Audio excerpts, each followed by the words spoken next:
and welcome back to the Shy Cricketers podcast. Today we'll be reviewing round 1 and the round 2 preview. I'm joined today by Rickert. Hello, pleasure to be here again. Lochie Gatherer. Hello, thanks for putting me on here for the first time. Let's go straight into it.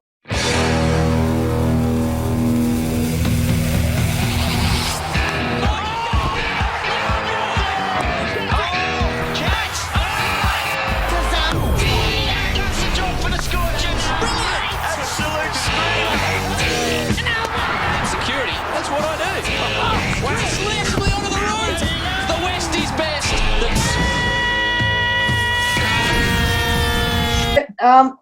Round 1.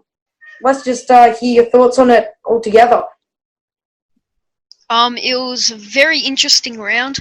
A lot of upsets.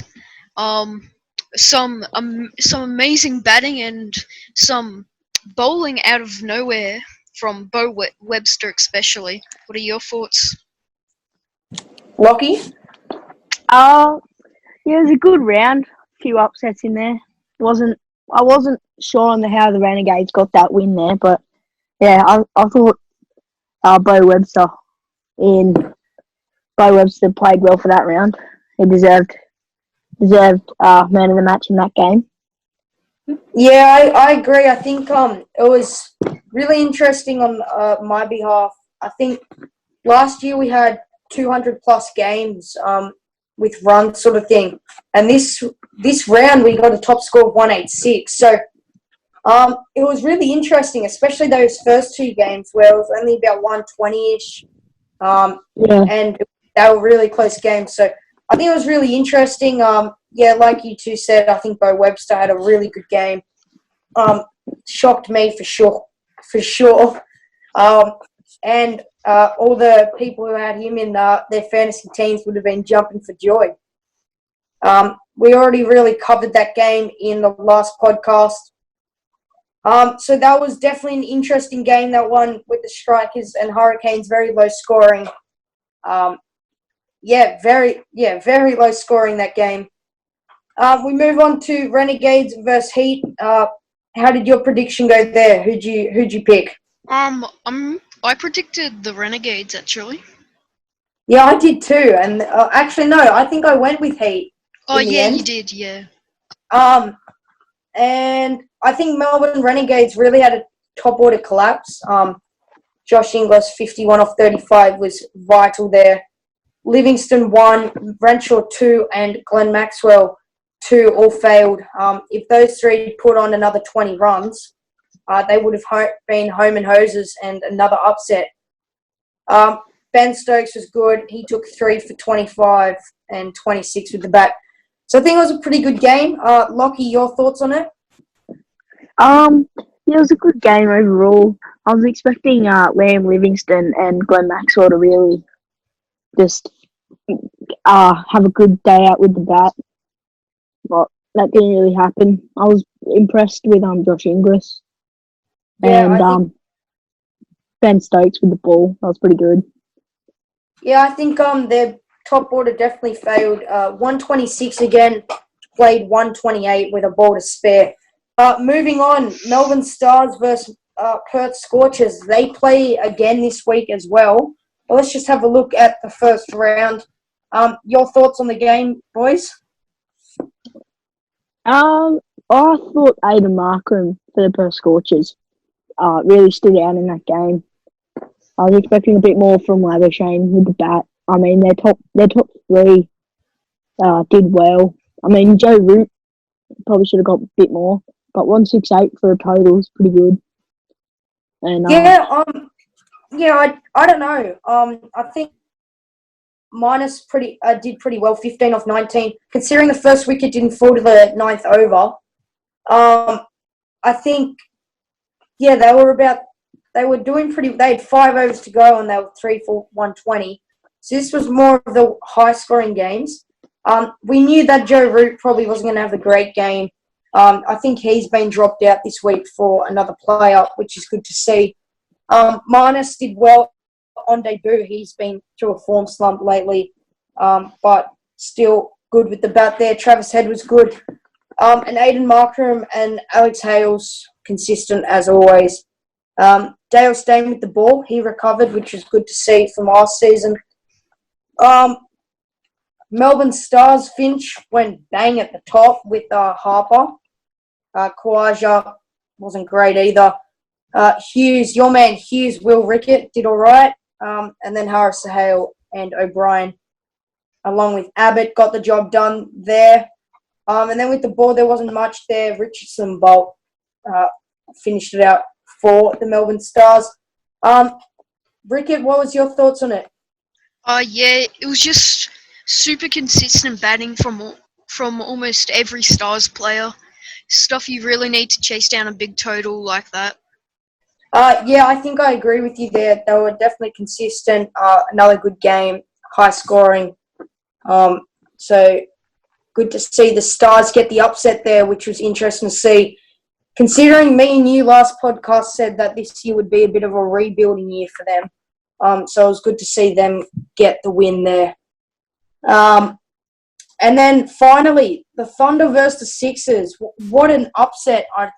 Maybe not an upset, but the way they won that, they won it in huge style, the Sixers. What was your thoughts on it, Will? Yeah, I thought it was really good. Great to see some batsmen shining. Especially and in the top order of the Sixers really going well. And David Warner, Joe Burns, and Fitzgerald from the Thunder as well. What about you, Lochie? From the Sixers' point of view for this game, top 4 or top 5 in the Sixers team did good.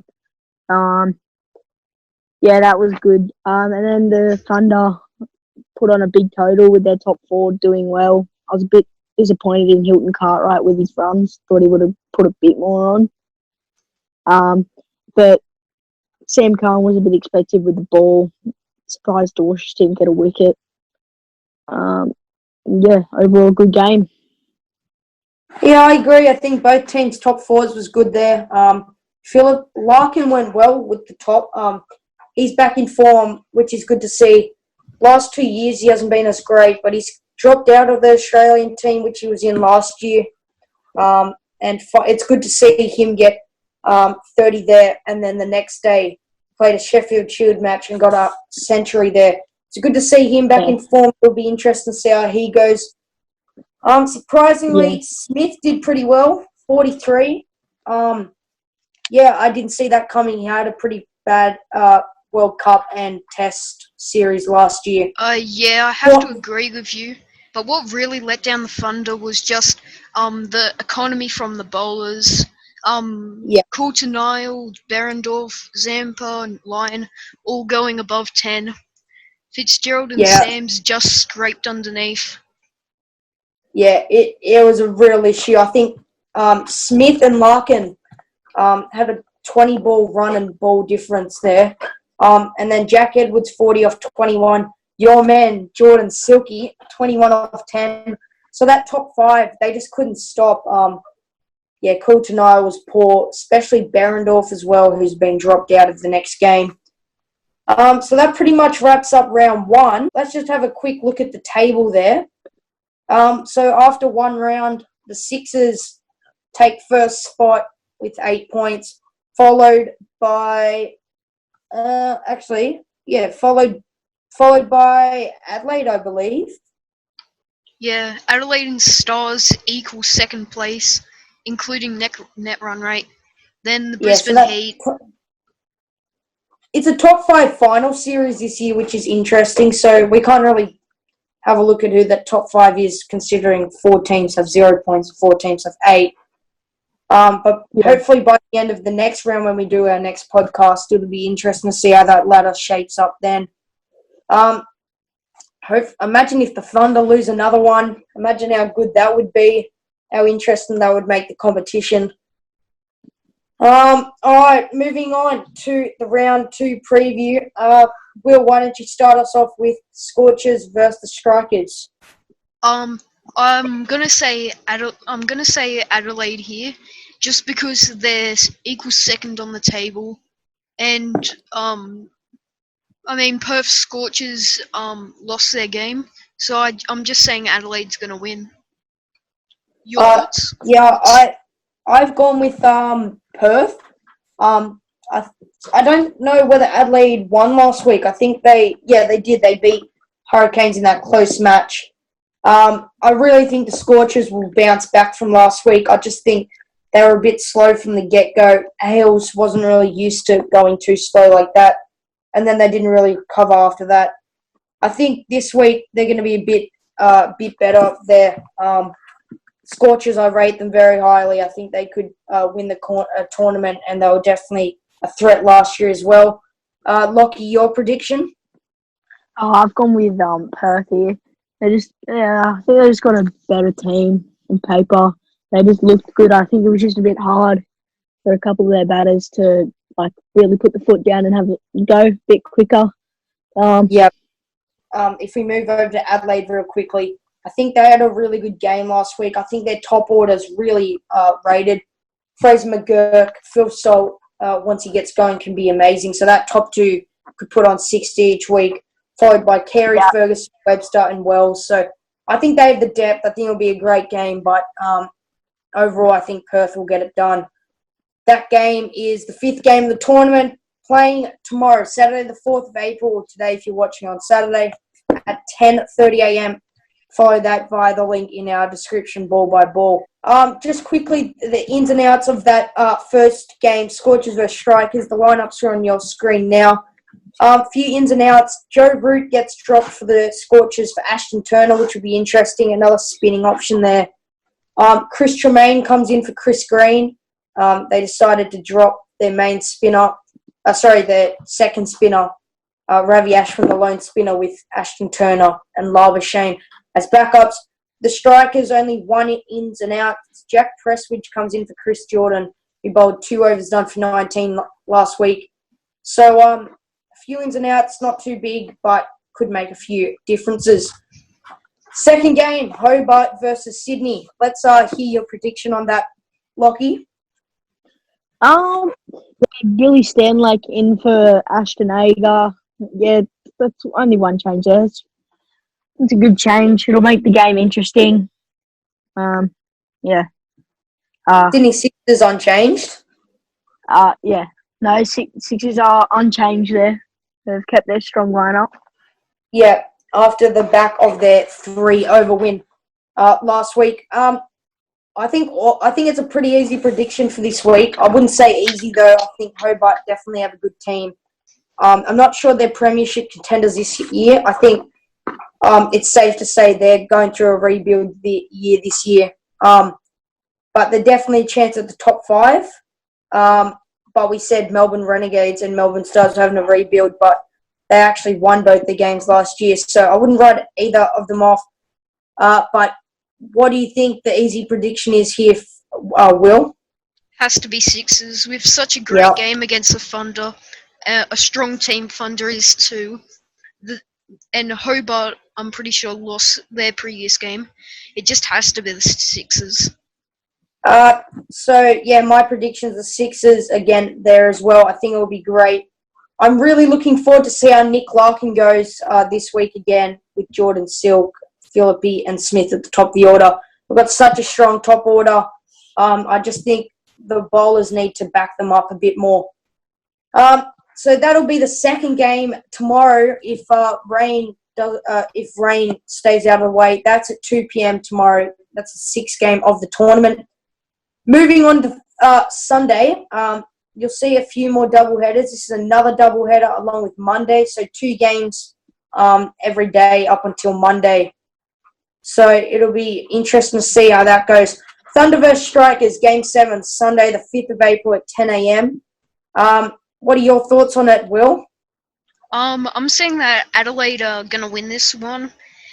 I reckon that Thunder are probably going to lose a bit of confidence from their previous loss, and I reckon Adelaide can take it home. But Thunder made a good change there. Hilton Cartwright out. He didn't perform last week, I suppose. Christian, good change up there. I'm going to back the Thunder here. I'm backing the Thunder as well. I think I think that change for Hilton Cartwright is a good one. I don't think it's because Hilton Cartwright played badly. I think because Warner, Weatherall, Burns, and Fitzgerald really soaked up those first 17 or 18 overs. So they just got it there so that if, say that happens again, I think Chris Lynn could come in final 2 overs and try and have a whack. If not, I think that we'll see BJ Watling come in earlier and then Chris Lynn go back to 6. Pat Cummins comes in for Jason Berendorf, and for the strikers, Matt Gilks comes in for Chris Jordan. So if we have a look at the predictions there, I've gone with the Thunder, Lochie Thunder, and Will with Adelaide. If they lose this game, it's only an 8-game season, so they'll need another 4 or 5 wins to get themselves a secure top 5 spot, which will make it harder. We're already thinking finals, it's only round 2. The second game on Sunday, game 8 at 2 p.m. Scorchers versus Stars once again. Will, what was your prediction this week? My prediction was actually the Stars, just because when they played each other before, Stars won. I reckon it's going to be pretty much a repeat of the last game. And pretty straightforward answer. Yeah, I know. And some big names in both teams. But I just reckon Stars can take a couple early wickets, and Scorchers won't be anywhere. Yeah, I think I've gone with the Scorchers this week. I think they've both got really good teams, especially like Lochie said, Aiden Markram, Hales, Labuschagne, Head, Stoinis, Turner at the top. It's just huge. I think their bowlers let them down a bit last week. I'm going with Perth. Will, you're going with Stars. And so, Lochie, what's your prediction? I'm going to go with the Scorchers here. I feel that they've got a good top. Just got to go with Matt here. They've got a good, a top 5 that's really proven to be it'll be a punisher if they get on a roll. So that'll be the end of the games for the weekend. It's an extended round, however. Goes into Monday. A doubleheader there as well. Heat versus Thunder. So obviously there'll be no changes because they've both already played, except for Hayden Kerr in for Ben McDermott. What's your prediction here, Will?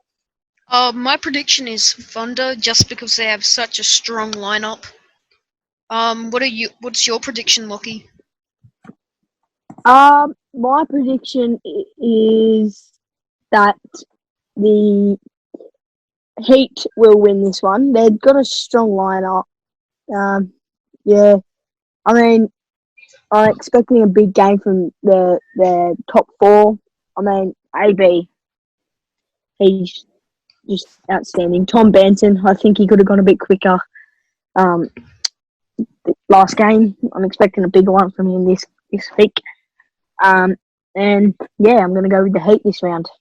Yeah, I've got to back you up there. It's interesting. I've gone with the Thunder in that first game against Adelaide, but I've gone with the Heat this week. I think AB really got back into form.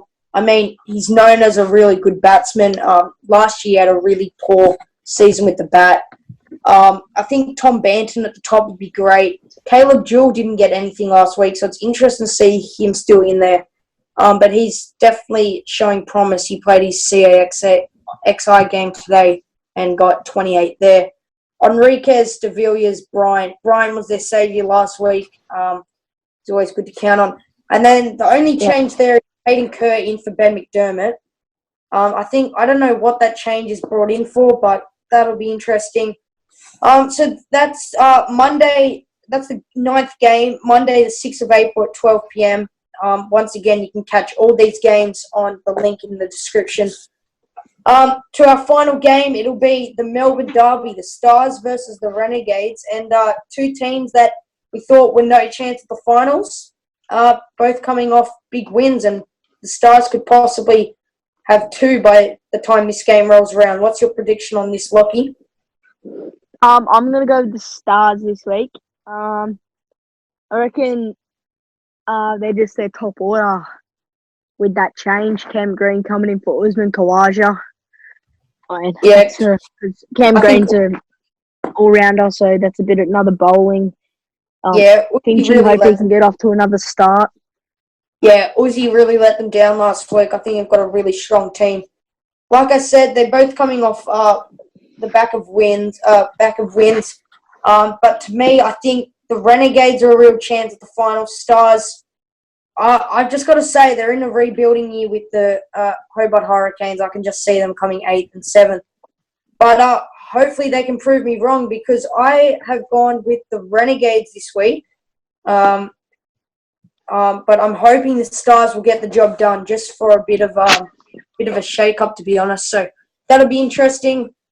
Finally, Will, what was your prediction for this week? My prediction was definitely the Renegades. So let's just run through those ins and outs. Nielsen in for Matt Renshaw. Malenko in for Brendan Doggett, just as a batting. I think he's in there for the bat, because Maxwell, Stokes, Wolf, Boyce, and Manning will bowl those 5. But he's also a chance at having a bowl as well. So that is the final game of the round. That is game 10, Monday the 6th of April at 3 p.m., our latest game for the round. Just from the live leaderboard, Bo Webster leading the comp on the live leaderboard with 220 the points, player of the boys. tournament. For Bo Webster and Fallons. And then Adam Markham and David Warner coming in. Adam Markham coming in second, David Warner coming in third. Stokes, Fallons, yeah. So it'll be an interesting race for the player of the tournament here. If you want to check out any of this, any of the info, any of the matches, any of the live scores, awards, player of the tournament, or fantasy, all the links are down below. It's not too late to join the fantasy either. Just get your team in by tomorrow night or next week. Thanks, Lochie. Thanks, Will, for joining us for round 2. Yeah, all good. My pleasure there, Matt. And we'll see you guys next week for another wrap up and preview for next week. Thanks for joining us. Follow us on Instagram and YouTube, and leave a comment down below on how we can improve this podcast. Thanks again, boys, and we'll see you next week. Yep, see ya. So, yeah.